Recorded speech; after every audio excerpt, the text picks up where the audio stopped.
I want to introduce this next session, and it's been one that was actually on my hit list of the things that I just felt like we really had to cover in this group, just because of the stuff I'm seeing. So the overarching concepts of what we're dealing with here is the number of pivots that I'm seeing that are putting on less than good water. In some cases, that's a very generous comment to how poor the water is. And it's not just one kind of poor. It's I got salts here, I got bicarbs here, and especially if you get north of Stillwater, there's and so we got the area north of Stillwater, and I'm going to tell you for our high plains we got many folks from the Panhandle, but as we start sucking some of these wells a little bit drier, some wells that had good water and had good flow, I'm seeing more of those that are reducing flow are also coming in with some other things that are just not the best case scenario. So this entire session I called bad water. We called bad water. We're going to go through the breakdown. We're going to start with more of a chemical breakdown and soil breakdown of what's happening with Mr. Sam Aiken. And then we're going to move into more of the how do we deal with it, where we have Dr. Kent Martin coming in, talking about the sodicity aspect, then Dr. Radon Sherry with the high pH, the high bicarb aspect. I do want to say it's really cool to see this guy standing next to me because just a couple months ago that he kind of went down on me, collapsed, and had brain surgery. And so he's even got hair coming back in places. So it's good to see him back up and around. Yep. And it's his first time in public since. So it's first time in Stillwater for a couple weeks. So with that, Mr. Sam Aiken. Well, thank you, Doc.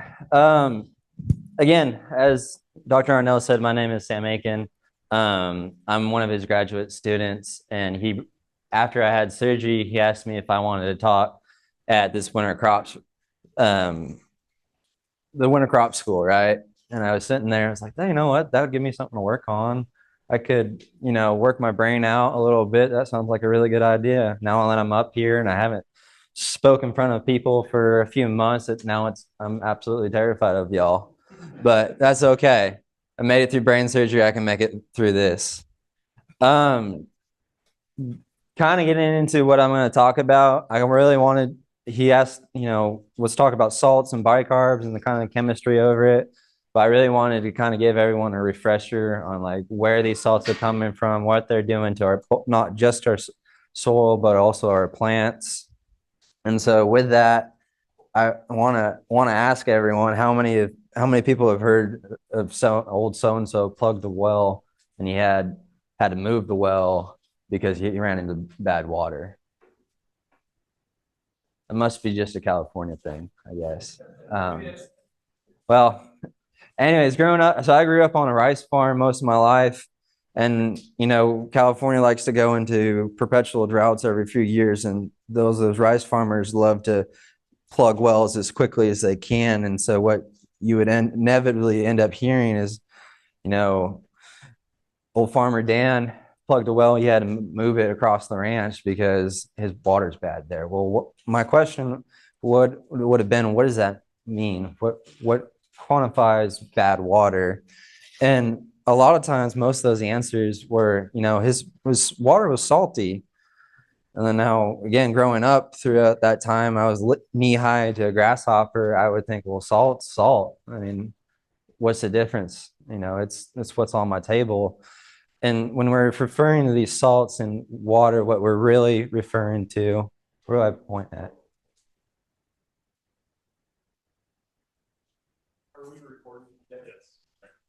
Well, that's good. It'll be proof of me that I did this, that I showed up. But anyways, back to what I was talking about. When we're talking about salts in our water, we're actually talking about soluble salts. And what soluble salts are easily dissolvable mineral salts that the water is picking up as it's moving through the soil profile, right? These are examples of like sodium chloride. Again, everyone thinks about when we say salt, we're thinking table salt, sodium chloride, but it's actually a lot more than just sodium chloride. It's also calcium, it's magnesium, it can be boron, it can be some of these carbonates and bicarbonates as well. And so kind of keying off of that, kind of explained what a soluble salt is, or what the salts that we were talking about in this water is. But what are bicarbonates? Bicarbonates is a presence of this molecule HCO3, which is, again, bicarbonate.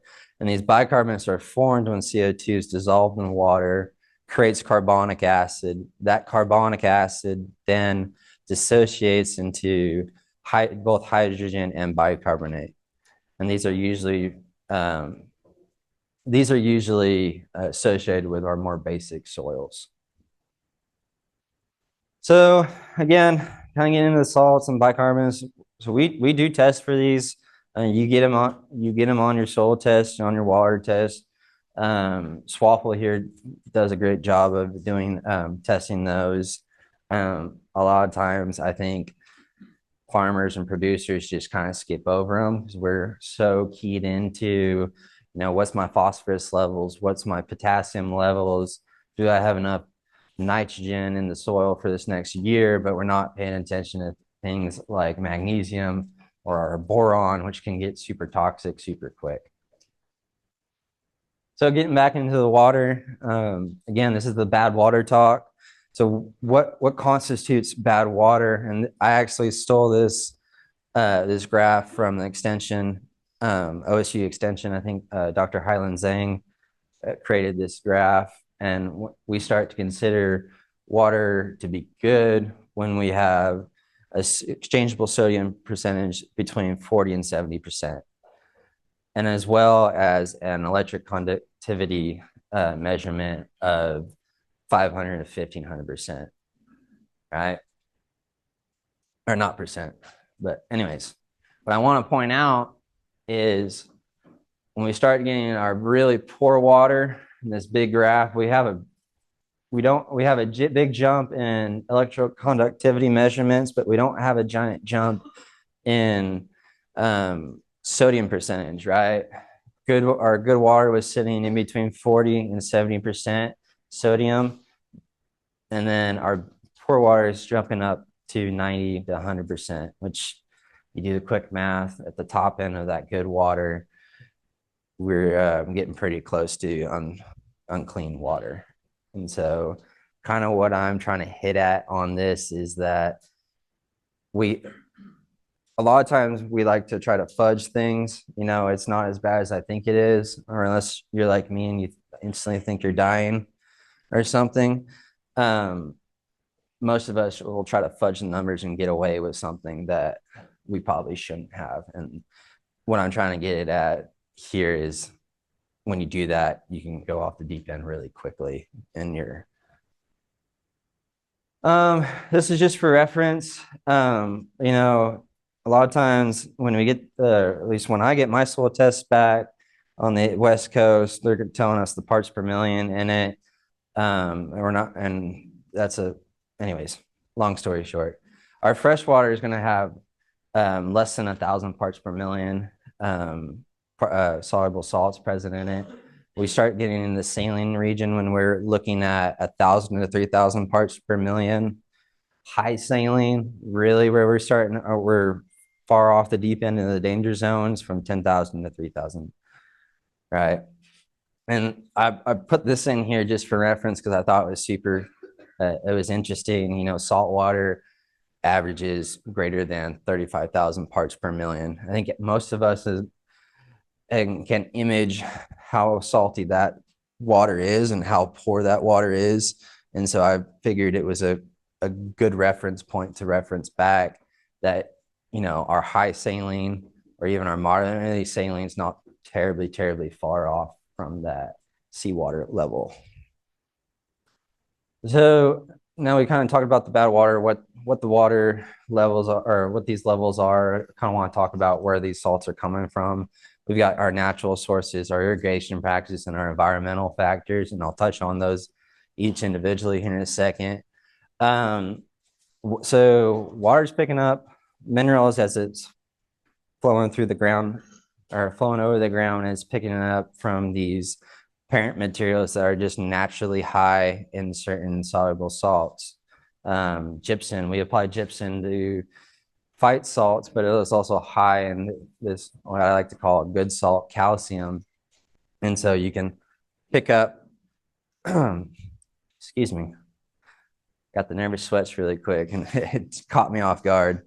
You can pick up a bunch of these salts through an area that has high parent material gypsum. Halite is another one. That's again where we start thinking about our regular salt, our table salt, or our rock salt. Halite is just sodium chloride. And this bullet where I say groundwater is just trying to remind everyone that that water is moving through the ground. It's picking up salts as it's going, and it's moving salts through the profile. I talked about irrigation methods being one of the reasons how we develop salts in our soils. Again, maybe it's a California thing. Maybe we all need to come out here and learn a thing or two from Dr. Arnell to figure out what the heck we're doing. But obviously, when we irrigate with salty water, we're going to end up developing a salt issue, right? We're applying extra amounts of salt to that ground and then end up having an excess amount of it. Over irrigation, again, can be another thing. Again, if we're using salt water, obviously or even slightly salty water, if we're over irrigating, we're just constantly applying these salts and we'll eventually develop a salt layer. But we can also draw salts from the deeper layers as when we over irrigate to the extent where our water table is moving up, it's pushing those salts that were deeper prior to this at the time. And some environmental factors, water picks up, I've been hounding on the idea of the water, water picks up minerals as it's moving through the water or moving through the soil. And then in areas with high evaporation, this water is settling in place, evaporating and leaving those said minerals behind, right? Flooding, again, if in an area where, let's say, your neighbor's got a solid issue and his area floods over into my field, I'm going to pick up some of those salts from there. Or if it floods over just a parent material or an area with high parent material of salts, they can pick up a little extra salt and bring it into us. All right, the last one, I know you guys don't have this issue, tidal intrusion. Again, you guys are listening to a California kid, and I really wanted to just touch on this. Again, we talked about seawater being greater than 35,000 parts per million. That's a high salt concentration in that kind of water. And when we have tidal intrusion from, let's say, I don't have this issue back home, but in Florida, due to hurricanes, when the masses of water came in, we're depositing a lot of water, or not a lot of water, excuse me, a lot of salts being left behind from tidal intrusion there. So where do bicarbonates come from? Again, I was talking about CO2 being dissolved in the water, creating carbonic acid, and then dissociating into both hydrogen and bicarbonate. But obviously, all our water isn't uberly rich in bicarbonates, right? I mean, some are worse than the others, so we're picking it up somewhere else. And where we're doing that is we're picking it up when we weather carbon-rich rock. An example of this would be limestone. Again, with that kind of idea that water's, as it's moving through a profile, as it's moving through an area, it can pick up things. And it kind of bounce off of that when we're using carbonate-based soil amendments, things like lime. We can actually overuse them just the same way we can over fertilize and leach or get ourselves in a bind with bicarbonates by overusing it. And then, excuse me, again, I'm rambling. And then obviously if we use our neighbor's tail water and then he just overly limed, and now we're using his bicarbonate rich water, we can add bicarbonates to our soil through that. So we'll get into some characteristics. We'll go through this pretty quickly because I think most of us understand these characteristics. Saline soils have high salt contents. They're gonna have good soil structure. They're gonna be permeable. We're gonna have that kind of picturesque white crust on the top of our soil. And then we're also gonna see plant stunted growth. We're gonna see wilting. Again, some of those ideas, or not ideas, those images. Um, uh, so when do I have a saline problem in my soil? When do I know I have an issue? I would say a lot of that's in preferences. Um, what do you think you can get away with, kind of thing? But soils themselves are classified as saline when they have an AC rating of 4,000 or greater. And just to kind of reference, since I was talking about parts per million earlier, my brain works in parts per million most of the time. An EC of 4,000 will roughly have 2,600 parts per million soluble salts present in the soil. And then kind of, again, bouncing off of that, I'm going to bore you to death on this one, on these. What are sodic soils? Sodic soils have an excessively high amount of sodium present in it. These soils are going to have, or going to disperse really, excuse me, these are going to have high dispersal rates.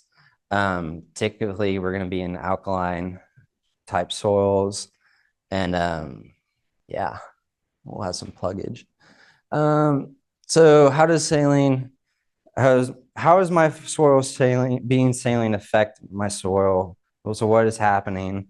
We talked earlier about how we'll have really good soil structure and permeability when we're having a saline environment, and that's because of this flocculation, which flocculation is the process of aggregation. And so what's happening is these positively charged soluble salts are binding to our negatively charged clay particles and forming an aggregate, right? And so I think most of us would think, well, aggregation, permeability is usually a really good thing. What I would say to that is, just like anything, too much of a good thing is bad. If I eat too much ice cream, one of Arnell's great examples, eat too much ice cream, I'm going to eventually be sick. And that's the same thing happening in the same way with these soluble salts. Ion toxicity. I'm not going to go over all the ions. It's going to give you a couple quick examples of ion toxicity. Again, it's the idea that we got such a high concentration of these ions present that we're actually seeing detriment to them. And boron is my first example. Again, one of these is near and dear to my heart because we fight boron toxicity all the time back home. Visually, we're seeing this leaf burn. We're seeing from that leaf burn, we're seeing chlorosis and then eventually necrosis. We're seeing visually stunted plant growth as well as smaller leaves, which I think personally that goes hand in hand. And then all of this is resulting into a reduction of yield. Chlorine, I think of chlorine toxicity as kind of the poster child of salt impacts. When I've seen salt impacts in the past, I've seen wilted plants, I've seen leaf burn and all that, and that's going right along the line with this chlorine toxicity. We're having leaf burn, chlorosis, wilt. We're having stunted growth, stunted roots, and that is all accumulating into a reduction in yield. So what's happening in the soil with the salt activity? I talked earlier about dispersion of the soil. That dispersion of the soil caused by the sodium is then causing infiltration issues, which is a cause of hydraulic conductivity issues and which eventually cause surface crusting. So this dispersion is this idea. What's happening is we have these very large sodium particles that are binding to our clay particles, which are then, since that sodium particle is so large, it's making it, giving the clay particle a hard time to bind and to other clay particles to aggregate. And then, anyways, long story short, it doesn't aggregate. We'll end up with this dispersion of these particles. Those dispersion of those particles then settle and start clogging our soil pores, causing a reduction in water infiltration, leading to ponding and flooding in these areas.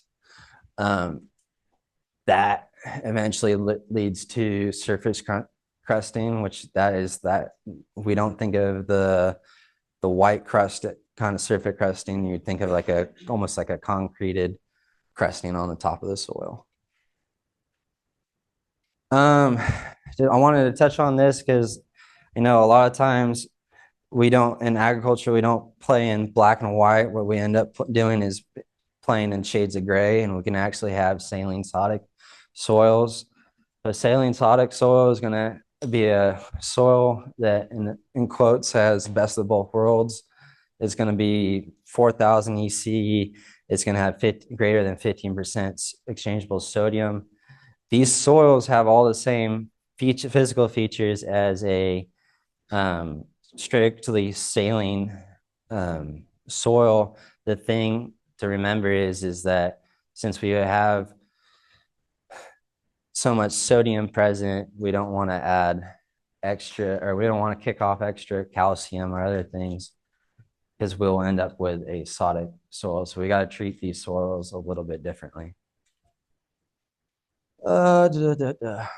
Bicarbonates again. So bicarbonates are going to raise our soil pH when they're being created. Calcium carbonate is actually H2CO3, and bicarbonate is HCO3. So when we kick off that extra, when we kick off that extra hydrogen ion, we're adding hydrogen into our soil profile instead of tying it up. Bicarbonates also have a really bad habit of knocking off our good, in quotes, good salts off, like calcium, and making room for things like sodium to accumulate. We'll end up seeing a reduction in nutrient availability that's going to come in with our changes in our pH. If we're kicking off a bunch of calcium on it, calcium is going to bind to our phosphate and precipitate that calcium off of it. When we're actually going to see, because of that increase in sodium levels, we're going to start seeing compaction and reduction in soil water infiltration. I don't. So this is kind of redundant, going over the visual effects of saline soils. We just talked about that. We're seeing leaf burn, we're seeing wilting, and we're seeing reductions in yields. And what I'm basically trying to say here is this is happening to some of these unseen effects. Wilting, if we don't have enough water for our plant, that's due to the osmotic stress of these salts holding on to that water molecule really tightly. Leaf burn and chlorosis is coming from our ion toxicity, and reduction in yields happening from multiple reasons. The stunted growth, leaf symptoms, and wilting, but the nutrient imbalance is one of the key factors in there too. Similarly, to what I just talked about with saline sodics, again, that stunted growth is coming from reduction in water, root development issues. We're having chlorosis and wilt, and then a reduction in yields. So that knowing your problem is one thing, and then knowing what to do about your problem is a whole nother thing. A lot of this is going to be down to you guys at the end of the day. It's what your tolerances are, what your situation is, and I'll get into that in a second. So when should I take issue of this? When do I need to start panicking about this? And again, that kind of goes into what kind of crops am I working on? What kind of soil do I have? Are my soil salinity levels high? My salt activity levels already high? Do I need to take issue with this? And so the next question would be, how do I take it? take action now that I've figured out that I want to address this problem. First off, we can plant salt tolerant plants. You know, we can make do with what we have, kind of thing. We can leach out these salts or bicarbs, and then we can also apply soil amendments. So I'll go through this quickly. No one wants to hear me list off a bunch of plants, but like I said earlier, if we're already growing a crop that is moderately tolerant to salts, we might be able to just live with it, or for now, kind of deal. And so some moderately tolerant crops would be wheat, soybeans, and corn. Some tolerance to salt crops would be barley, a good example. I'm not exactly sure how many sugar beets we're growing out here. I'm going to say none. But again, talking to a California kid or listening to a California kid talk, and so I'm going to talk about weird things. Sodic, we got some barley, wheat, and alfalfa are moderately tolerant, more tolerant to sodic soils or sugar beets, cotton, and Bermuda grass. I know we do a ton of Bermuda grass work out here. So I know a lot of y'all will be growing Bermuda grass. And bicarbonates, when we start to get into the moderately tolerant, where we got to start watching what we're doing, is in barley, wheat, and legumes. And our tolerant crops would be sorghum, sugar beets, and cotton. I know most of us probably understand what leaching is too, but I again want to go over it and a couple key points about leaching. Leaching is this idea that we're using water to push down salts through the soil profile, pushing it out of our, in quotes, growing zone, right? We're pushing them farther down. And the use of water. Now, I got a key point here that this has to be clean water. We don't want to be using already poor quality water to do things like this, because we're just adding gasoline in the fire kind of idea. You know, if I'm using salt water to push salts out, I'm probably replacing just as many salts as I'm moving through it. Another thing we need to think about is, do I have adequate drainage? Do I have a place for that water and salt to go? And then I'll touch really quickly on this last slide. We can use applications of gypsum to move salt, help push salts through the soil profile, help leach them through. Again, we got to think and remember, well, do I also have a sodic soil? Because again, agriculture is in shades of gray. It's not all black and white. Another thing we can do is we can increase our organic matter and have areas for that salt to be bound to it and tie up and then kind of move it on. Things to remember while we're doing this is our soil texture is a big deal about this. Again, I was saying earlier, if we apply too much of anything, can be a bad thing. Our coarser soil textures, things like our sands, are going to require less more often than our finer particles like clays are going to. With that, I'd like to thank you guys for listening to me ramble. I apologize if I bored you too much. With that, I'd like to ask any questions. Yes, sir. When you're measuring your sodium percentages, my experience, we're looking into your growing zone, your root zone, right?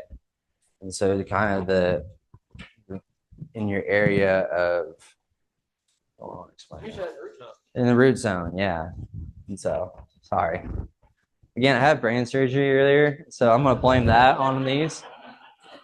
Hey, he's going to lean heavy on that for the next year and a half. I have 100%. It's the easiest go-to. Are there any other questions? Yes, sir. Yeah, John. Same my question is.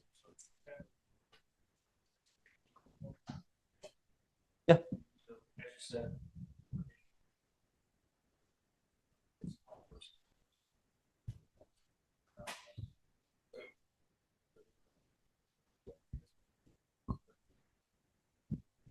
There was also salt.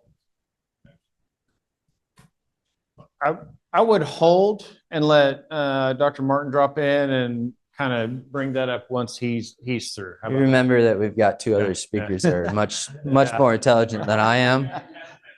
Exactly. Exactly. One keeps trying to cut his hand off. That's another story. But go ahead. Thank you, Sam. Let's give Sam a hand.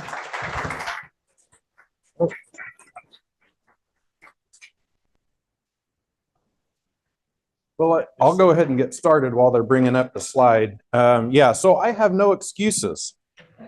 So, and cutting off my hand doesn't do anything with, changing my intelligence. Maybe an example of how bad it was. But so I'll give a little bit of background. My name is Kent Martin. I farm a little bit and run a few cows in Northwest Oklahoma, Woods and Alfalfa County. Went all the way through school with this guy. He always beat me in everything that we did in class. Yeah, well, I can't even lie about that one. I do have to confess about a lie that I told yesterday, but I'll do that later in the presentation. I also have two different consulting businesses. It's a little bit different than what you guys would typically expect. I do a lot of research consulting internationally on fertilizer development. Brian doesn't know this, but have worked a lot.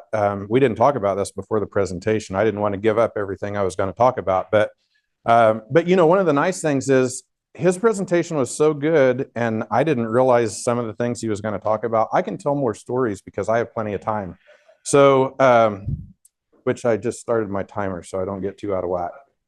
So the other part of consulting I do is a lot of land damage, land reclamation type work in the United States, a lot of like pipeline, wind turbines, all that kind of stuff. And the reason I tell you that is because it will come into some of the stories I'm going to tell. But so I had a grain sorghum meeting on Monday, and I got up and I was like, I got to have some more pictures for this presentation. And I've got a couple of salt spots. I live they're on 281 south of Alva. And so I, had my fancy pants on and my church boots, and I was like, I'm going to go out in the field and I'm going to take a couple pictures. And those salt spots look really good this year. Probably some pretty good reasons why. You think about some of the rains we had in the fall and some of the things that happened. So as I go by the first one, I'm like, it's not good. The sun is in the east. By the way, if you look at a poor field, look into the sun, it always looks better. I'm like, that looks too good to take a picture of. That looks too good to take a picture of. And I get to the end, and I'm going along the waterway, driving in the nicer of my old farm pickups because I didn't want grease on my pants. And I was like, forget it. I'm not taking a picture. It looks too good. I'm going to go up on the county road, and I'm going to drive out of there. And yeah, we didn't make it. So bad place to be when you've got your fancy pants on, getting stuck in the field trying to take a picture when you're almost late to get to your meeting. So what's the problem? Really kind of think, you guys are giving advice to people, so talk to me. What's the problem? It's what? Yeah, we've got a structure problem because I've got salt and sodium in this spot. I'll back up, which it does look bad whenever I got on the side of the sun, took the picture the other way. It does look bad. We did have a grain sorghum crop on this, double cropped into wheat. And so those bad areas with grain sorghum didn't take much water. And so yeah, I was almost stuck. I did get out of it, luckily. But one of the things we've done in the last 2 years on the international type consulting that I've been doing is we have written policy papers for 3 different countries because countries are seeing this as a major issue. They are seeing that we have land being abandoned by salt and sodium issues. And as they look at this land productivity, feeding the world, carbon footprint, all of those fun buzzwords, sustainability, they want that into production. They want to reclaim that. Some of those, as you mentioned, close coastal lands, bring salts in. Let's just say some extremely wealthy countries who have very little land for production, they will pay whatever the cost is to get that land back into production. So yeah, it's a major issue, and a lot of areas, even some of that work we were actually trying to pull into the Dakotas, and probably will be doing that in the next couple of years. So what I want to do is I really want to just keep it simple.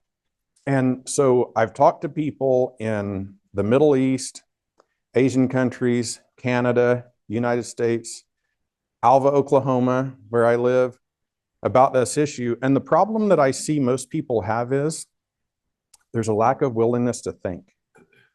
Let's just think about the problem. Let's slow down and think about what our real issue is. And as my doctor told me whenever I didn't cut my arm all the way off, it was only halfway. I just got the outside bone there, but he said, don't be stupid.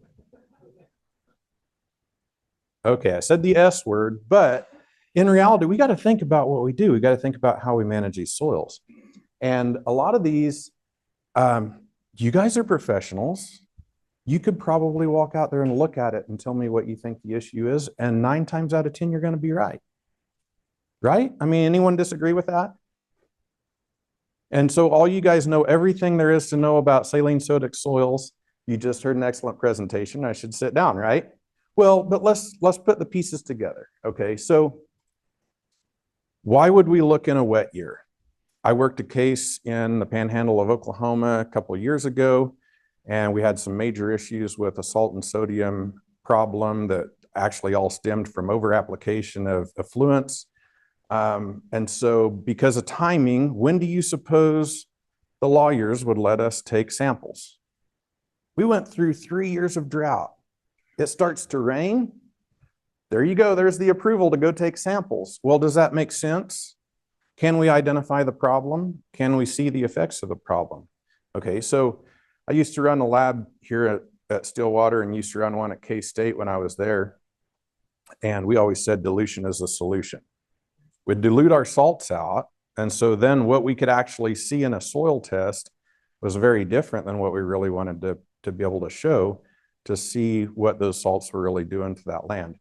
By the way, we designed a really extensive plan.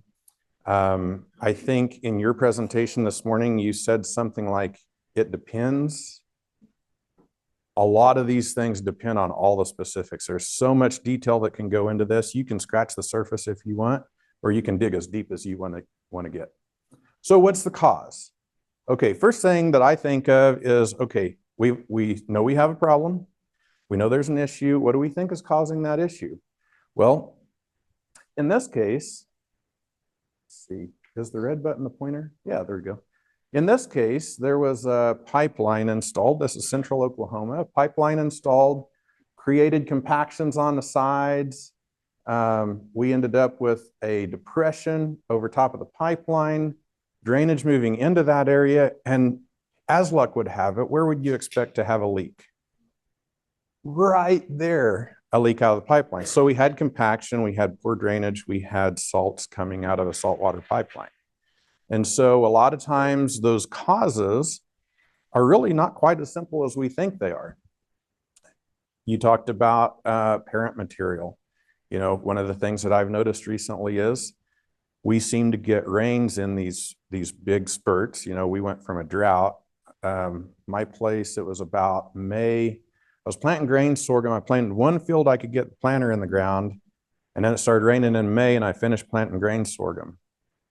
By July, we were in a drought. We moved forward to planting wheat, and then we get into October, and we can't get back in the field because it's wet. We have these wet periods and these dry periods, and how is that changing that? Well, we get saturated parent material, subsoil material, anything with salts in it. That could be a variety of things. You saw the list, dissolving in the soil solution, followed by a very dry cycle that's causing those salts to move up. Irrigation water quality is an important one. Had I really known that this was bad water, I probably would have focused a little bit more on that, but think about effluents. What is that doing to those fields where you apply the effluents? When I was in college, I did an internship with CropQuest. And I was helping this guy. And so my job was to get on the four-wheeler and ride the fields. He would stop in a central location. And we had 8 pivots in the panhandle of Oklahoma. And first day, I'm energetic, I'm excited, I'm going to go be a crop consultant. I jump on the four-wheeler and I start riding these pivots. And I drive by and I get this little bit of mist in my face, you know, didn't think anything of it. Life is good. I'm on the four-wheeler. I'm a crop consultant. I get back and this guy's like, what did you do? Well, I rode the fields. I looked for weeds. I did, you know, did some stand counts. And he's like, oh, I forgot to tell you, that's a fluent. Like, don't ride next to the pivot. Oh, okay. Yeah. So, you know, sometimes you learn the hard way, but what those pivots are putting out is not always what you want to take in, you know? So think about what your irrigation water quality is like. I have done a ton of well location and pipeline spills. If you think you know how many pipelines are under this land in Oklahoma, you probably need to triple it because they are everywhere and we find those a lot. And a lot of times, older abandoned pipelines or low flow pipelines, you don't realize that that's actually what the cause is. So salinity and sodicity. All right. Well, so you heard the whole flocculation and dispersion deal. Does everybody get that? Let's just pause and think. Everybody fully understands flocculation and dispersion, right? A yes or a no? No. Okay. You mind helping me? Sorry. Brian, I can't use Raiden yet. Okay. I have a confession to make. This isn't the lie I told. Not this time. Not this time. But even as a graduate student, this deal kind of blew my mind. How do I think about flocculation and dispersion? Because the name sounds like it should mean the opposite of what I think it really means. Okay, let's do the jumping jack. Okay. You never thought we'd be doing this. Oh, the other side. All right. All right. Okay. You never thought we'd be doing this either, huh? Okay. We got sodium. We got sodium pushing us apart. Okay. Sodium's big. Sodium's big, and we are going to hold up a load, right? Okay. Raiden, we're going to crowd surf. I want you to come get on our hands. No? Okay. So we are dispersed because we have this space between us. Okay, well, what if we don't have that space? And we put our hands, sorry, I put deodorant on this morning, but okay, now, Raiden, would you feel better about 4 of us like this getting on our hands? Much better. Okay, so sorry, that's very elementary, but this is what goes through my mind. I'm a very simple-minded individual. Wasn't that fun? So I really like this diagram from Australia that shows when you've got that aggregate and you have multiples of these aggregates, and there's a very good diagram that Sam showed that shows these pore spaces where you can leach salts and leach sodium. That works really well. But whenever we're like this, we're touching and we're blocking flow. You put something above us because Brian's strong, he's not going to let it pass. It's the same way when you think about flocculation and dispersion. So what are our options? Okay, so I said I farm and ranch, or I farm and run some cows. I don't really consider myself a rancher, but is avoidance an option? Well, okay, ask me what my farm profitability looks like this year. Okay, and ask me how much money I have to put into taking care of a long-term issue. But let's not make it that simple. Let me explain that part of my land I share crop, and I have a landlord who is in the upper 80s and is not interested in putting money into the land. And let me explain that I cash rent another place who my landlord just passed away 2 years ago. It's now the kids' land. One of them is in financial difficulty, and they say, we really want to do an annual lease because I I don't know, we might have to have money and we might have to sell. And by the way, I don't want to buy the place. So is avoidance an option now? If I'm hiring you guys, I might tell you that I want to wait a year or two, you know? And so avoidance can be a real, real thing, even though it feels like you're sticking your head in the sand.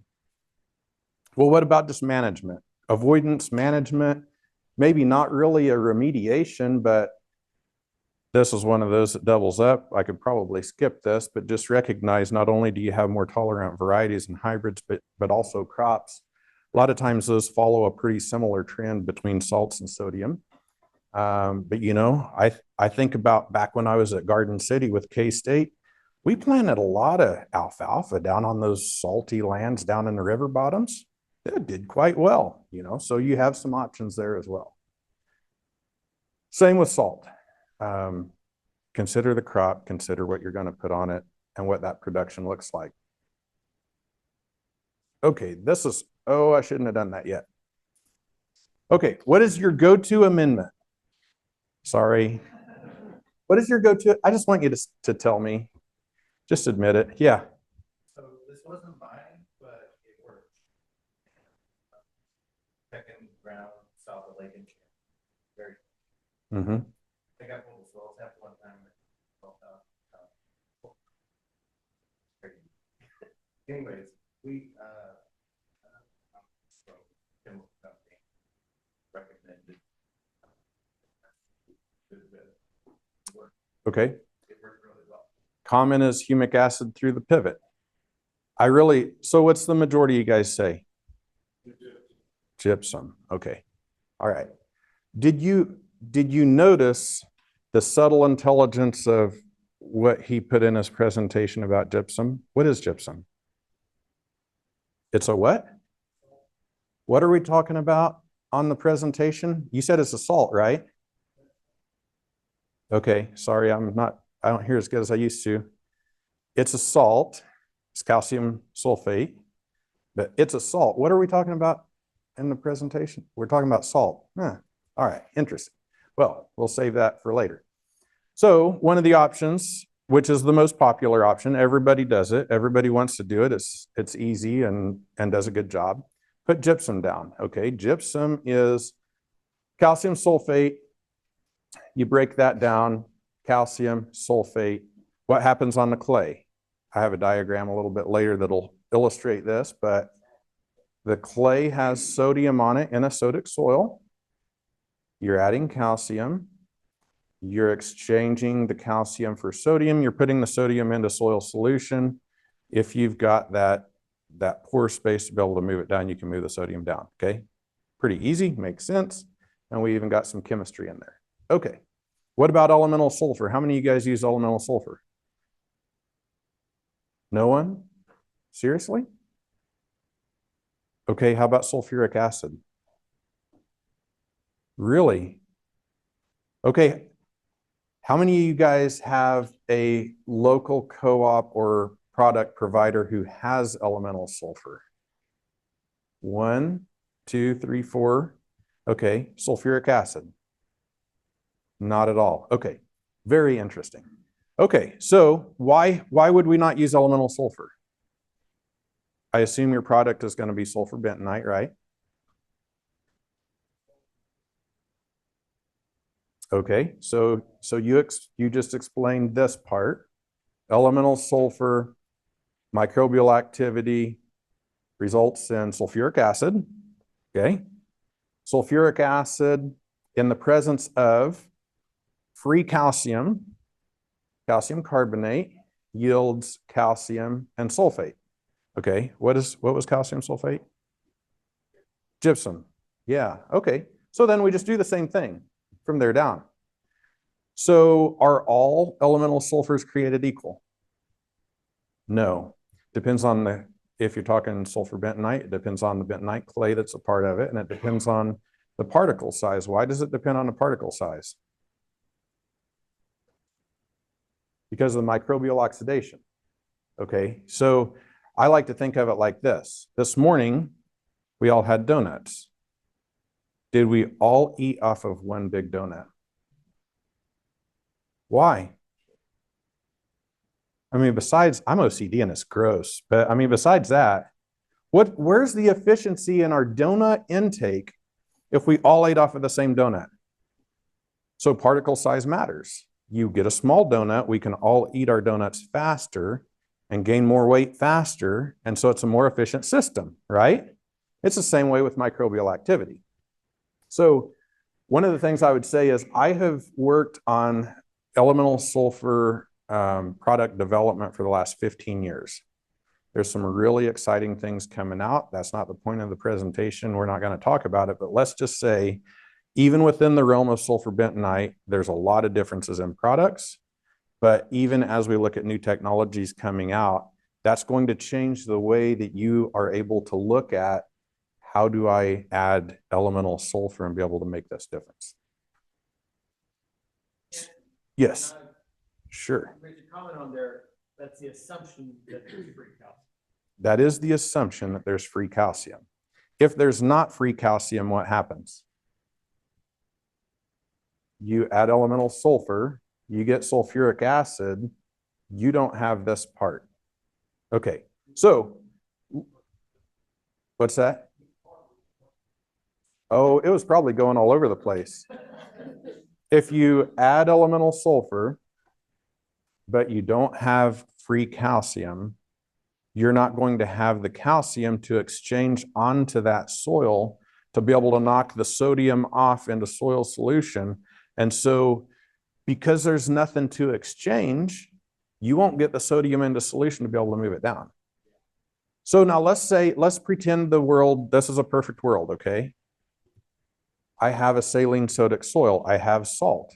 Let's say we've got all the options available to us for elemental sulfur. What would we want to use? Well, if we've got a saline sodic soil, why would we want to add a salt? Okay. But if I have a soil that doesn't have free calcium, what do I have to use? I have to use something with calcium, right? So we've got to make sure, again, this is not rocket science, or maybe we say this isn't brain surgery, but this is putting the pieces together just to cause you to think. Okay, so this is back to that flocculation dispersion story. We need these spaces to be able to move sodium down through the profile. Without that, if we've got the sodium there, all of these particles are all together and we can't move anything through them. They become interconnected and kind of a solid barrier that you can't move through. I think you basically showed this one. You know, it's going to depend on the texture. Now, I would say we did a project back several years ago where we went in and analyzed the pore space. We analyzed irrigation output. We looked at how many pore volumes of water we needed to move through to achieve a certain depth of salt movement. I mean, you can take this and you can get as precise as you want to try to remediate soils. It does depend on the product that you use on what your recommended rates are. If you notice back on this one, this is a gypsum requirement because this is our old standard. But, you know, we do have all these other options. Think about what you're using if you're adding a salt or if you're just overloading with calcium or if you're really causing an exchange to happen. So again, practical application. This is a project I did in Ohio. This is actually on top of a hill. So would have been pretty easy to fix a lot of that, right? It's on top of a hill. We could have graded that down. We could have drained that spot, but it's like a bowl sitting on top of the hill. So what happened over time in that scenario? This was not managed correctly. And so, and it's kind of hard to see in this picture, but you can kind of see in my probe that we go from a pretty good texture down to an area where we don't have moisture movement through that area. All of that soil structure has been aggregated together. And so we're not moving that water through that profile.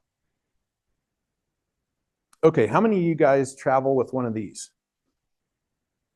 Soil penetrometer. Jimmy's nodding his head. You can buy one of these for like 200 bucks. I've bought two of those. I've worn both of them out.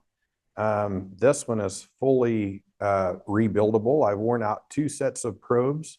I can actually stack those together, and I have enough that I can go 18 feet deep. You don't really want to have to push that thing 18 feet deep, but I get on these remediation projects across the country, and you don't want to have a penetrometer that goes bad. But this has been very useful for me to find lots of stuff. If you use one of these enough to wear out two of them, you'll be able to push it in the ground and tell if you're finding restricted soil, if you're finding a rock, or, you know, you can find all kinds of stuff. And if you dig it up afterwards, you'll really be surprised at how that feel can really tell you what's there.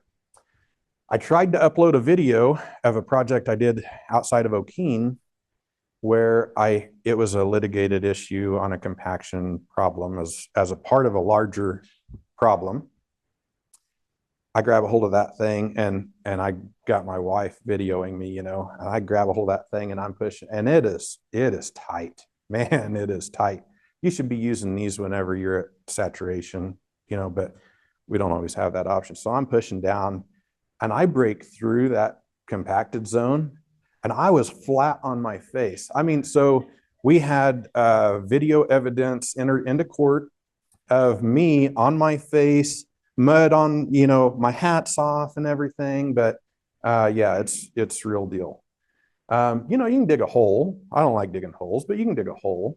And this one I found really interesting. I was on an issue in kind of south central Oklahoma, and I took a bunch of core samples, and you can take your probe, and I like to take the probe and just tap it on something, and the soil structure will begin to tell you a lot about what that compaction really looks like. This one was really cool because this thing sheared off and you could see all of these roots moving laterally inside of my 1-inch probe. It was really kind of cool to be able to see it. So obviously we knew exactly where root penetration stopped there. Okay, so we're going to facilitate drainage. This is a painful process that I've never liked to do because it's so slow. I'm a no-till guy, and I spray 120 feet wide and 12 miles, 15, whatever miles an hour anyway, we go fast, and this is not fast. So I stick my son on this kind of a thing, and he loves it because he makes a lot of money because he's paid by the hour.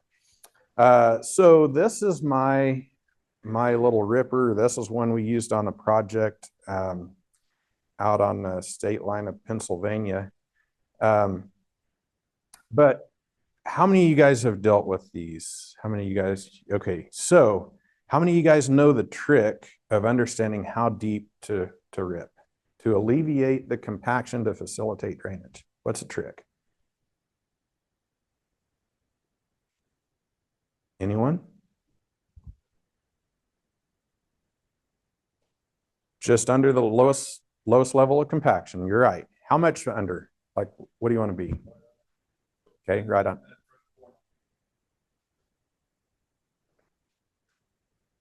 Yeah, if you do it too often, yeah, you could create a new one.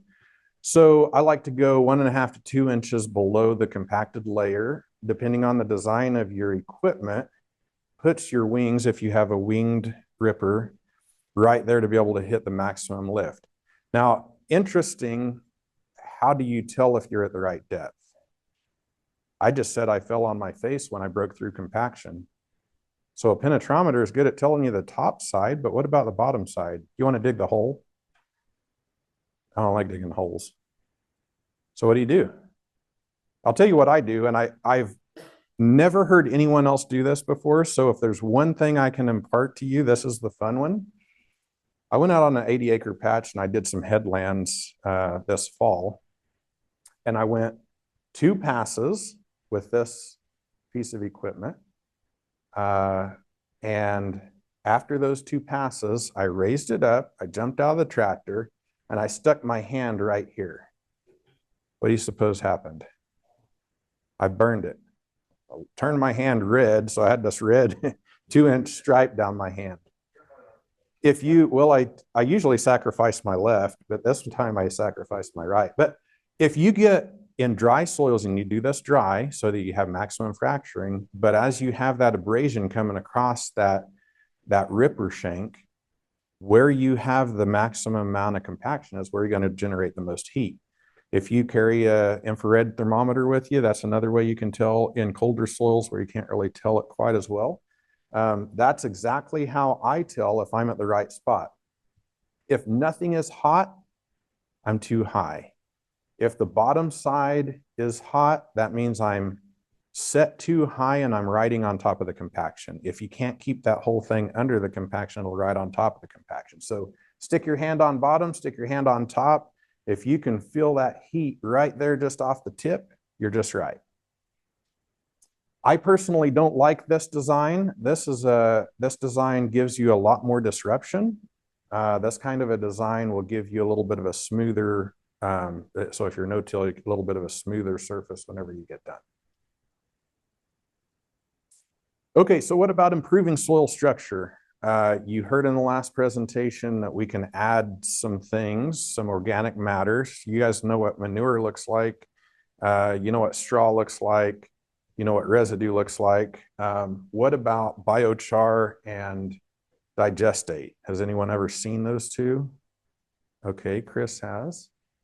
We commissioned a project 2 years ago in Saskatoon looking at using elemental sulfur, finely ground elemental sulfur at a 200-pound rate with biochar. So this is the biochar. This is out of a lumber facility in Oregon, and this is digestate out of that same facility. As we think about the opportunities for these renewable fuel facilities coming in, the assumption is across different countries, these will become much more available. They are using this for these reasons in India and Pakistan and those areas right now. When we did this, we struggled really, really hard to find enough product to put out a trial. So it's not something you're going to really see a lot of. But if this develops, I thought, well, hey, why not put it in there so you guys can see what it looks like? Okay, so now we've got to the point where we've identified the problem. We know what our cause is. It's either salinity or sodicity. We've done a soil test. We've confirmed that we're right.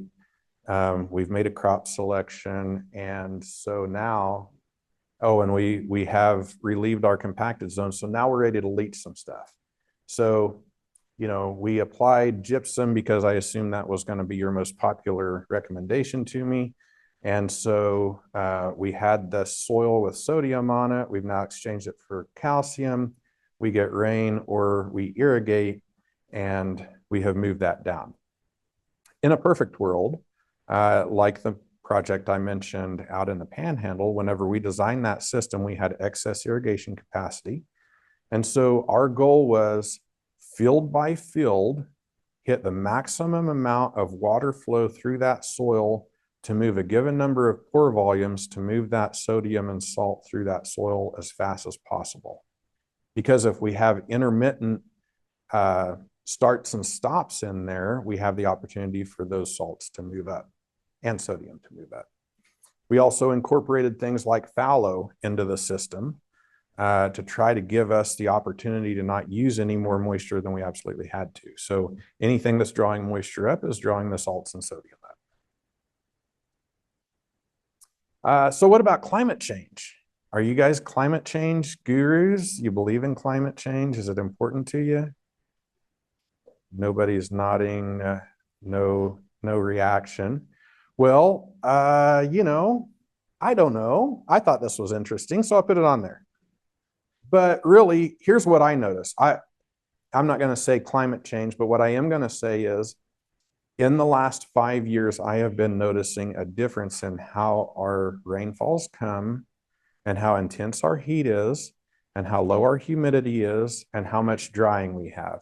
We don't seem to have normal, consistent rain. We seem to have large rainfalls followed by persistent drought periods, maybe relieved by heavy rainfalls, but then followed by another drought period, like right now. Okay, we had rain in, you know, October, maybe early November. What's our outlook like now? Dry. And when will we get rain? Because I want to fertilize and I need to know. It might never happen, which, by the way, is why I really love this data on being able to wait on nitrogen application, because if it doesn't rain again, I just saved a whole lot of money, you know, and if it does, then, you know, as soon as we get a solid prediction, I'll be out there putting fertilizer down.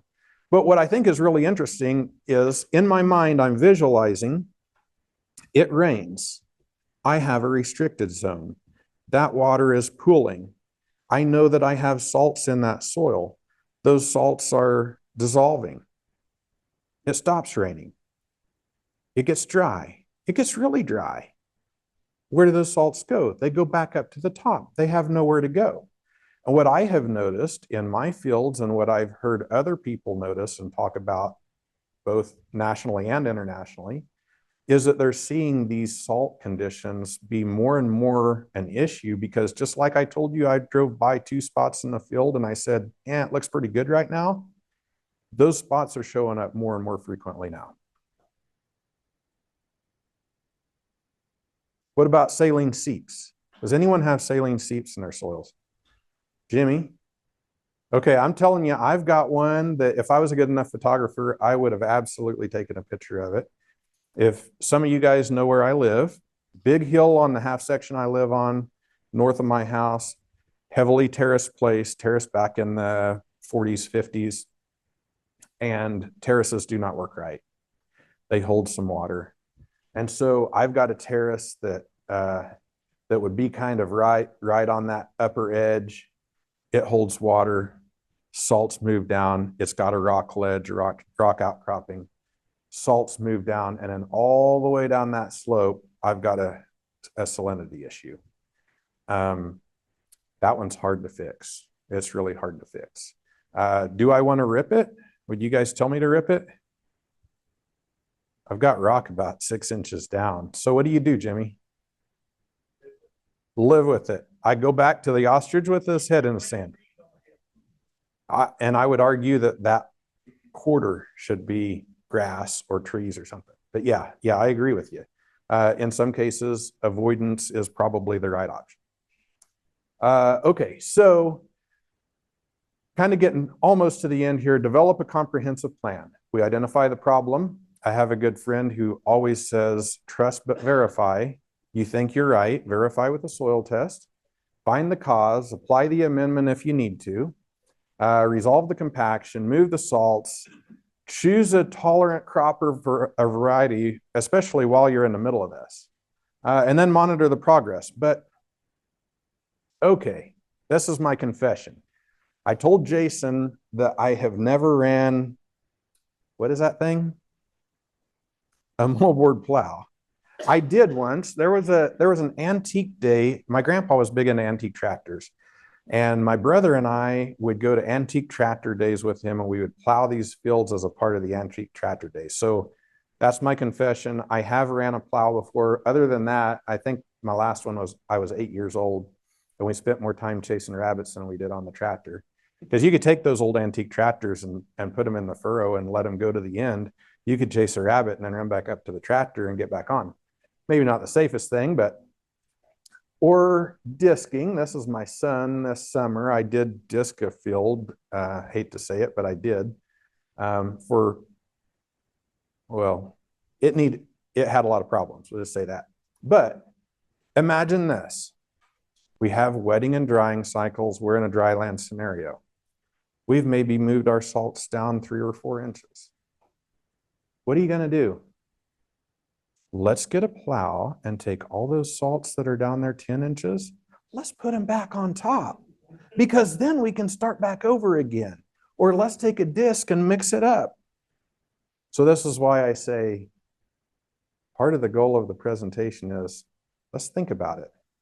Let's think about what we're doing. Let's make sure, as we're working with a producer, we're dealing with this saline sodic soil condition, that we don't undo everything that we just did.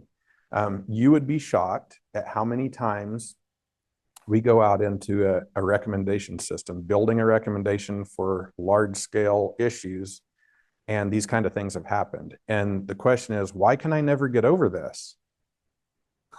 Okay, it's because you keep bringing it back up to the surface and you hit the reset button. So that's pretty much all I've got. I hope it was useful to some extent, but I do appreciate your time being able to talk to you today. Have any questions?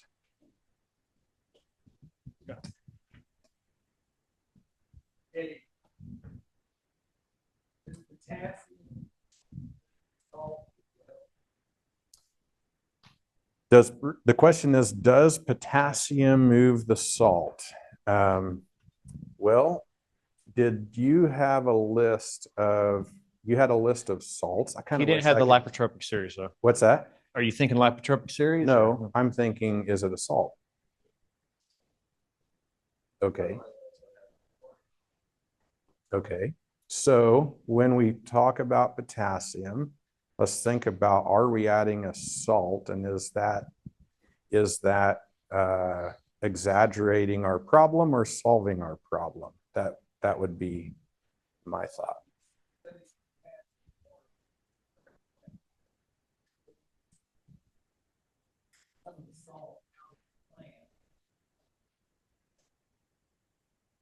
Okay. So the second part of that comment is more of a plant interaction side of tolerance to salt. So yeah, you could have plant interaction with potassium. So when you said the first part of that question, I was thinking apply large amounts of potassium to get through that from a soil standpoint, which I would say I couldn't afford it, wouldn't want to, but yeah, issues within the plant, there would be some validity there. At the risk of sounding stupid, Don't worry, I just did it for like 40 minutes. yeah, humorously though, mine's just pure ignorance. The difference between salt as sodium and salt as an ion.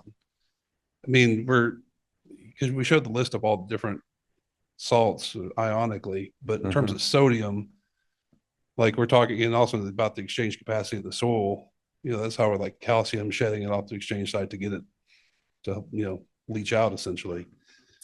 How do we not conflate the difference between the ionic salts and the sodium salts? Because those are, in my mind, they're completely different.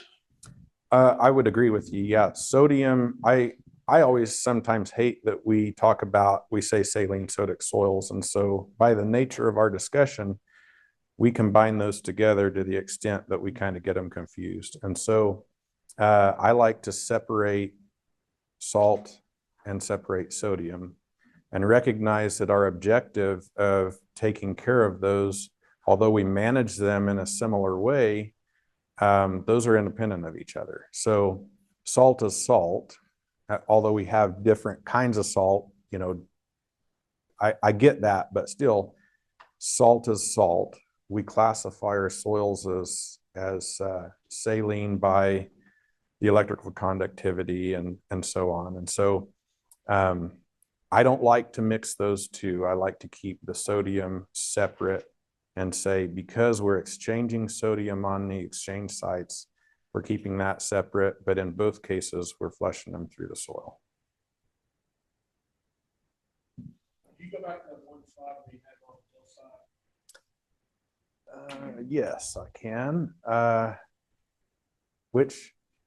This one. Okay. Could you also say that you're getting a peak because you've got poorly drained terraces up slope, you're counting water in those areas, they finally. So the question is, wouldn't I say that when I describe my terrace in this scenario, that I have poorly drained terraces and that's the cause? Absolutely. And I intended to make a comment about that. I hired an engineer to look at this place, which it's family owned ground. I don't personally own that quarter at this point. So I asked this guy, how do we redesign these terraces? How do we make them work? Because where I'm collecting water, it is causing that to go down to a rock outcropping and move down on the other side of the terrace and cause these saline seep issues. You know what his answer was? Nope. No, it's better than that. sell the farm. Mhm. I'm serious too. That's exactly what he told me. So his comment was, you could buy another farm with the cost it would take to redo those terraces. And so, as Jimmy said, the answer there is maybe we avoid it and say, but it is painful because where that seep goes down, I can't tell you how many times I've almost been stuck with a sprayer in there, just trying to get through it. But all right. Any more questions for Dr. Martin? All right. Thank you, Appreciate it. Kent.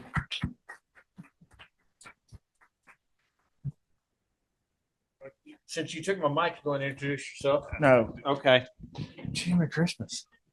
All right. So our final speaker of the section.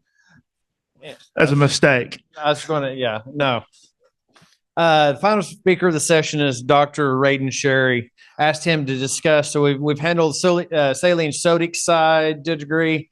I wanted Radon to come in and discuss a little bit about the bicarbonate side, dealing with some of that. I want to say we probably don't have a lot of solutions, but it is a problem that I'm seeing just growing massively. So with that, Radon. Yeah, so I will apologize. I have not included either an injury story or a interpretive dance for you. But we're going to talk about actual crops this time a little more. So this presentation, it's really kind of, first off, making sure we are all on the same page of what iron deficiency chlorosis is in soybeans. It's a very widespread issue across the country, across the world. But we really kind of dig in a little bit to the mechanics as far as plant physiology, what's happening that causes that IDC to appear in fields, even sometimes in places where we don't expect it to. And then a little bit about managing those soils and how to mitigate IDC in beans. So the first thing, let's make sure we can actually identify iron deficiency in soybeans. Generally, we'll go from a pale green to yellow as we start to see IDC symptomology, followed by whitening and finally necrosis. This is also usually characterized with stunting, as well as interveinal chlorosis, which you can see here on the picture on the right. We have dark green veins. All the material around the veins are yellow as well. And you're going to see that in new leaves. Iron is immobile within the plant. So that's where we're going to see it. You can see it really well in that picture on the left and the right. The upper part of the canopy is going to be where you see that yellowing most likely, or most certainly. If you look through kind of some research stuff, if you look through fact sheets across the country, this is kind of the scale when we're talking about visual scoring of IDC in soybeans.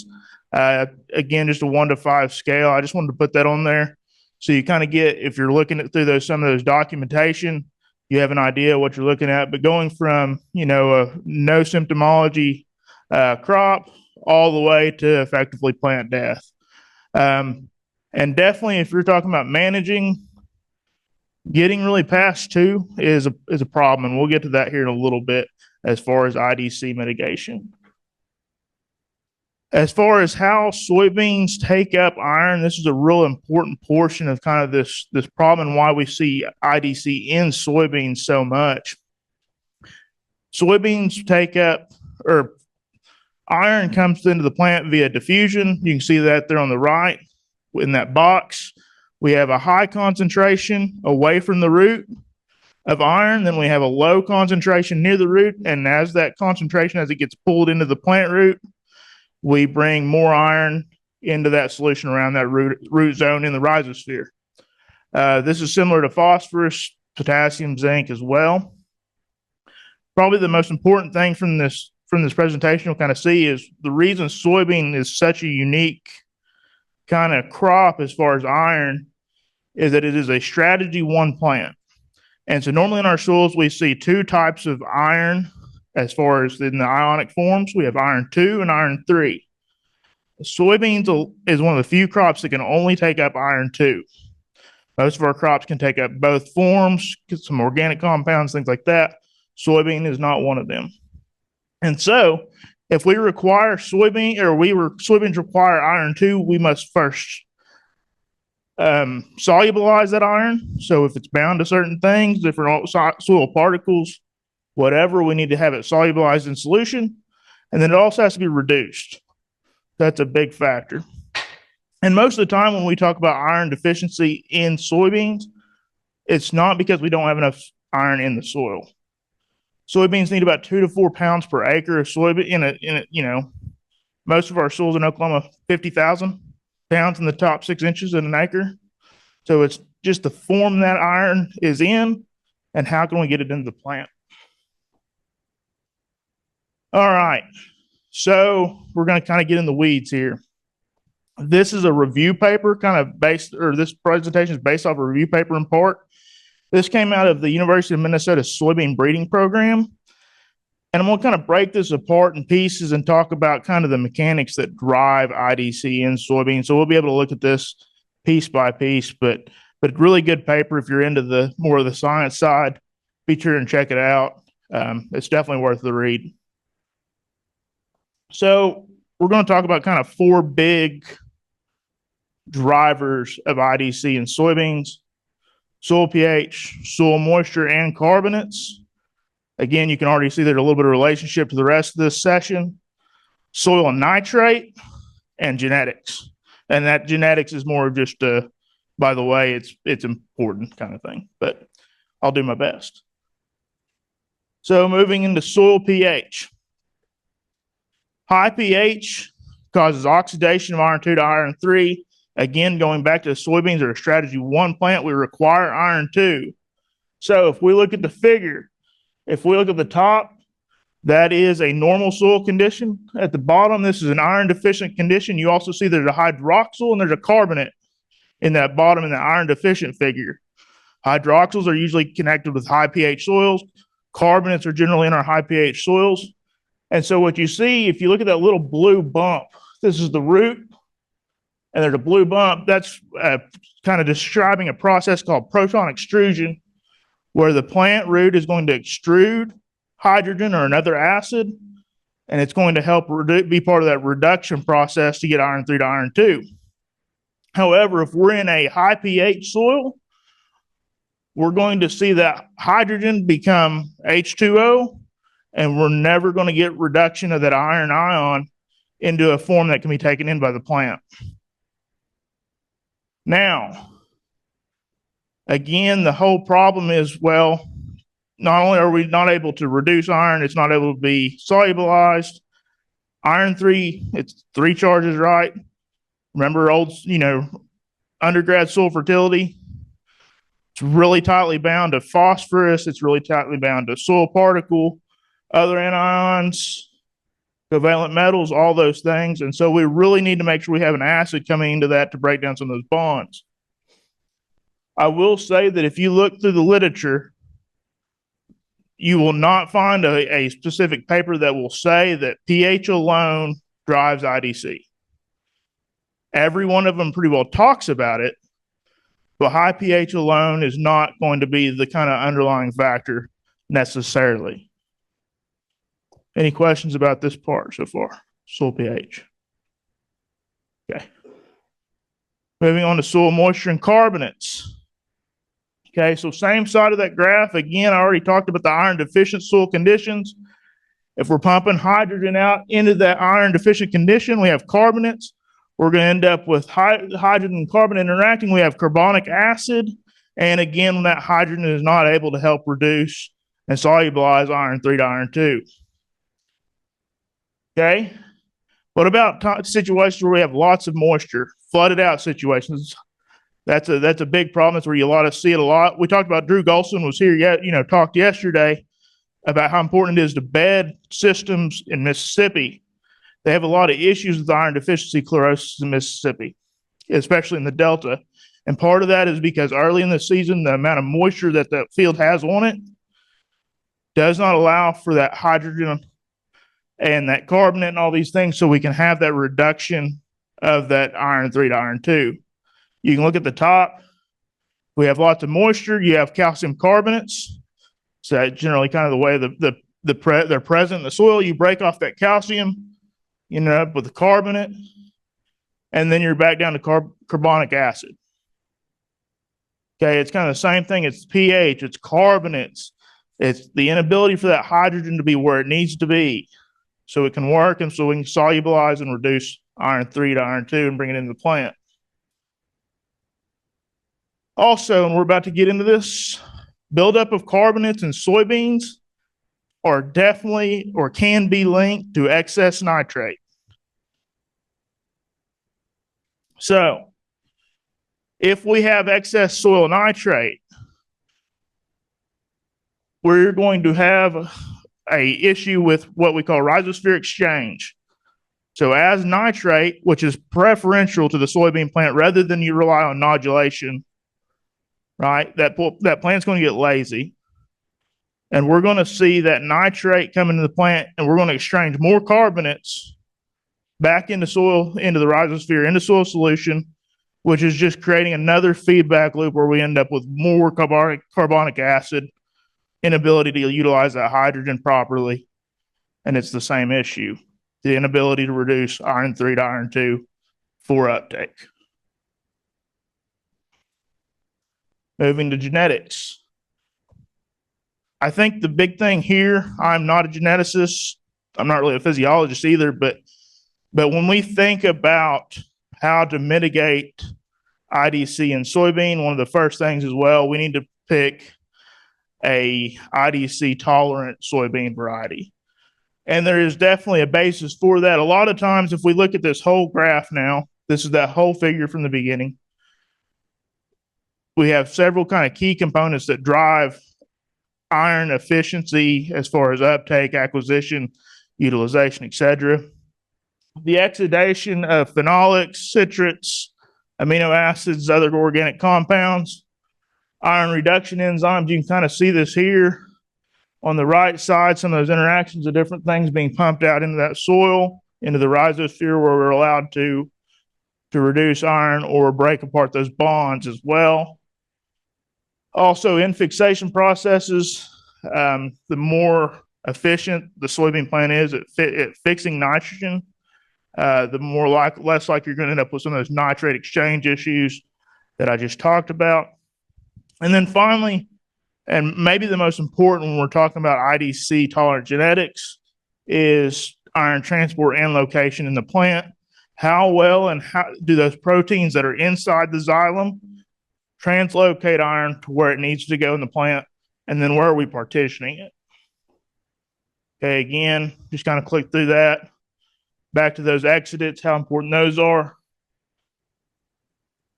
And then once we're inside the plant, how well do those proteins move that iron to the portion of the plant that we need it most at that specific time? I put microbiology in here. This is by far the least studied, looked at, considered portion. There is some work about talking about microbiology and the interaction with iron uptake. Effectively, you have bacteria, fungi, those types of things, of course. Bacteria that compete for iron for denitrification. So if you're in a wet soil, you're already having issues with carbonates and all these other things. Now the bacteria is also trying to take away iron so it can denitrify the nitrogen that's in the soil. Siderospore production. This is actually supposed to be the reduction of iron 3. It's connected there. Fungal associations. Obviously, any time that we can have an expanded root zone through mycorrhiza, things like that, that's going to be beneficial to nutrient acquisition and soil exploration. All right. Any questions about the physiology? I kind of jumped through that a little bit fast.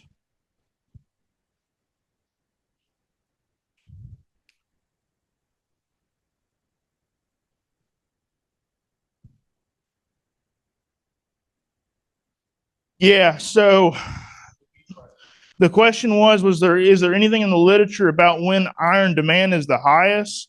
And that's going to be as we start getting close to starting to put on flowers, based on some of the stuff that I've seen. And then as it follows through, it stays fairly high as we move in to pod fill, those types of things. But and you'll see here in a minute, if you're seeing it, you're beat. And that's kind of the situation that makes this iron deficiency such a challenge in soybeans itself. So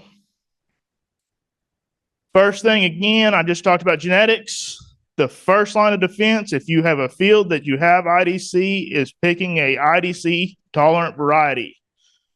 These varieties are going to have better uptake ability, better translocation, better partitioning, and effectively, when you turn some of that all together, you have better iron acquisition and utilization efficiency. As I go through some of this, we have some data in here from K-State, from Dorival Ruiz's program, from some soybean work out in western Kansas, across 8 locations, but this is just SPAD readings.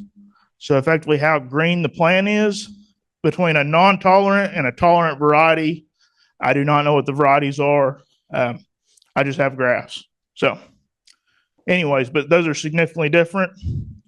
And you're going to see kind of that trend continue across this data set that we talk about. Next thing is, well, you want to try to prevent IDC. Well, what are your options as far as fertility sources? There's kind of 3. There's really 2 that you have access to in the States. We'll just get rid of that one, ferrous ammonium phosphate. But effectively we have iron ferrous sulfate, or iron sulfate at 19% iron, and then iron chelates. Of course, I just have a few examples listed here, but generally 5 to 14%, depending on the product. And those, I mean, by and far, chelates are going to be the most widely utilized iron source, especially when we're talking about row crops. So, without question, in the literature, in furrow is the only way to manage iron deficiency in soybeans, but it's not really a deficiency if you fix it before it's there. So, obviously, this goes back to better uptake through the roots, more available, all those types of things. But this is a check or a picture from some of that stuff from K-State. A chelated in-furrow product versus a control in a field that tend to have IDC, and you can see it's night and day. Looking at some of the data from those studies, you have again SPAD with or without chelated iron in furrow. As far as the SPAD readings, again, it was significant. And then we look over the yield, that's 11 bushel on average difference by utilizing in furrow chelated iron sources. And this is EDDHA, those in this trial, but we'll get to some of that, the sources here in a second again. All right, foliar iron. Again, I just said the literature is very, very specific in saying that foliar iron does not work. And again, it's widely considered ineffective for improving yield. And you can see this here. This is a part of that study. No foliar iron, EDDHA, and HEDTA. There is no yield. In fact, the 2 treated trials are numerically lower. Or the two treated treatments. That's hard to say. And a lot of this goes back to what you're dealing with. If you're applying a foliar iron product to a plant that's already deficient, it's reactive. You're applying it to a smaller area. Their leaves are smaller, they're stunted. And then that's before, if you're applying it before it appears, the leaves are already small, it's a small plant. If you apply on as a reaction, then you have less leaf area because you have necrosis and yellowing and things like that. So what's important, yes, you can apply a foliar product and you will see a nice green field. It will look better.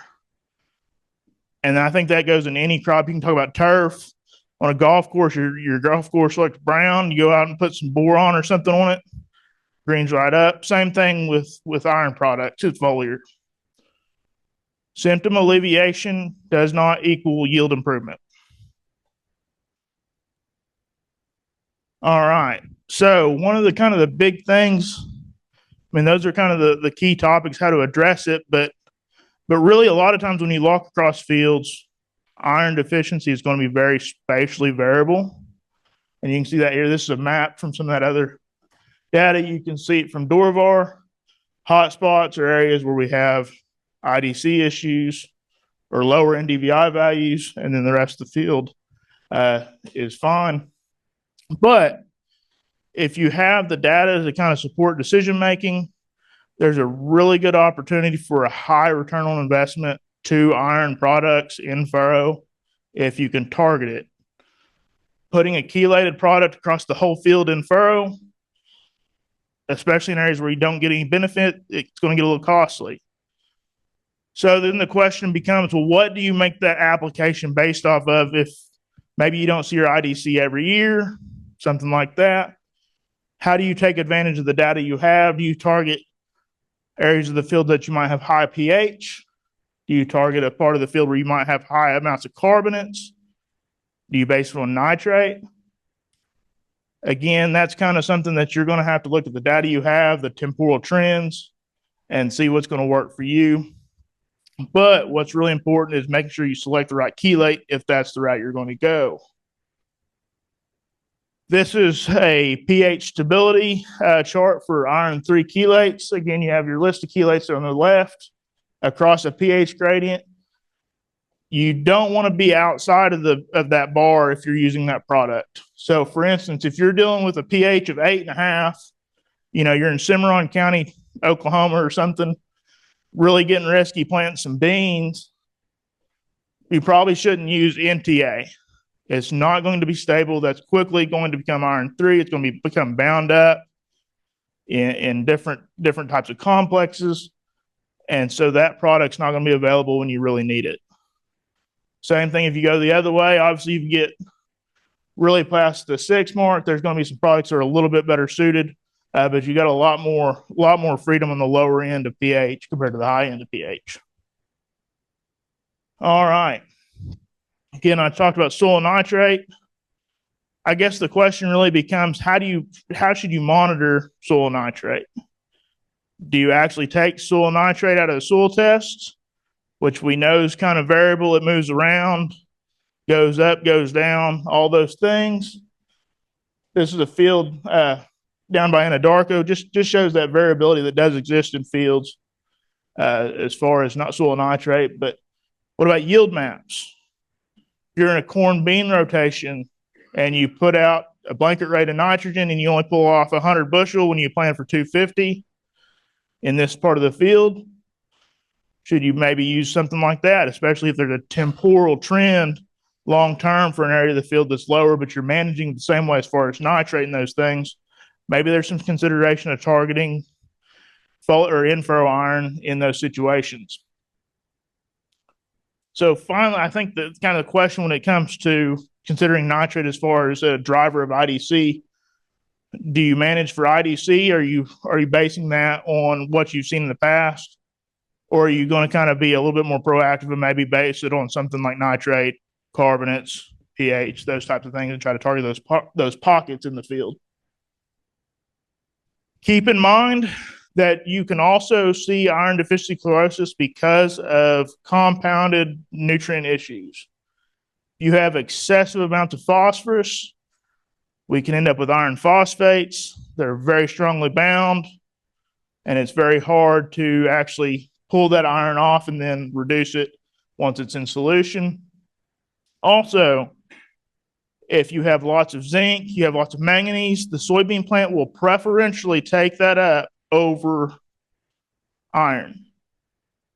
Now, we don't really talk about base ratios and those types of things, nutrient ratios. That's kind of, it's just not something that we really go into. I know some people do, but there's definitely some literature out there. If you get really on the extreme, just like anything else, it's going to mess some stuff up. So be aware of that as far as phosphorus, zinc, and manganese, especially when you're thinking about IDC and soybeans.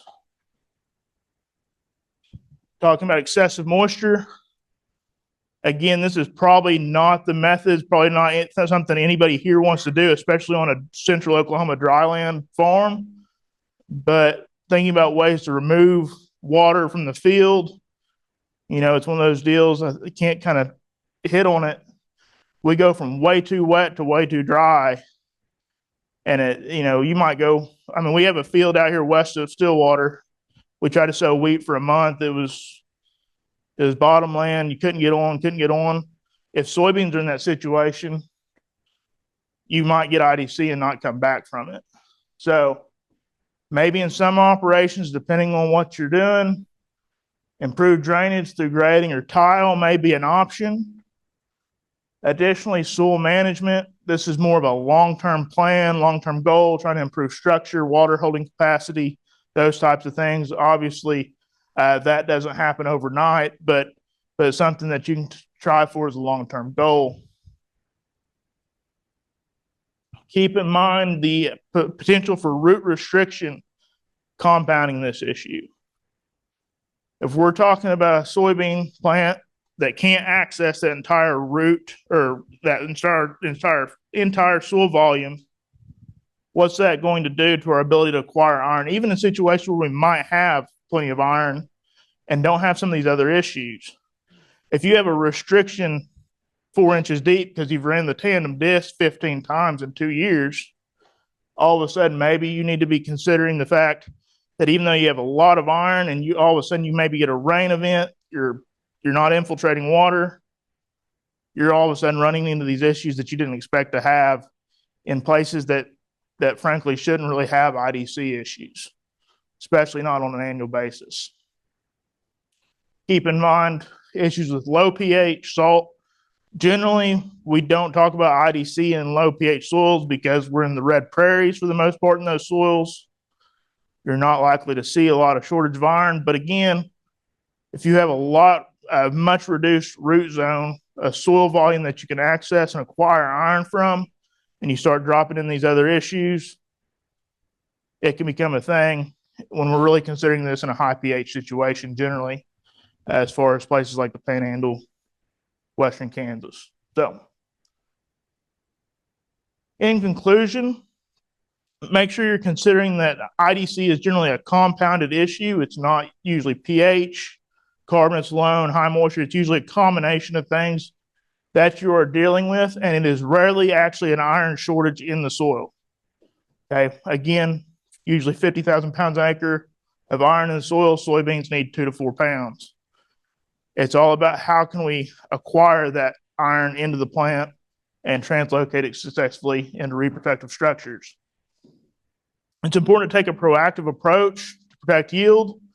Again, once you get too late in the season, foliar is not going to be an option really if you're wanting to be effective as far as protecting yield.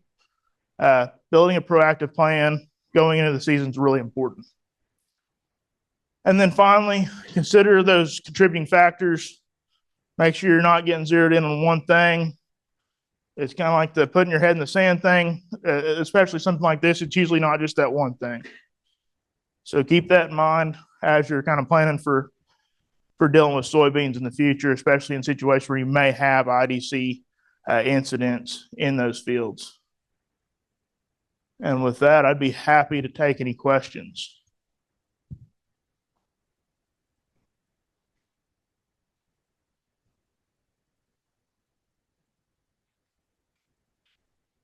Everybody good? No questions? It's been brought up that maybe we should spend a second on chelates. Or you guys all know you're good with the comment of what a chelate is? Okay. Beam me up, Scotty.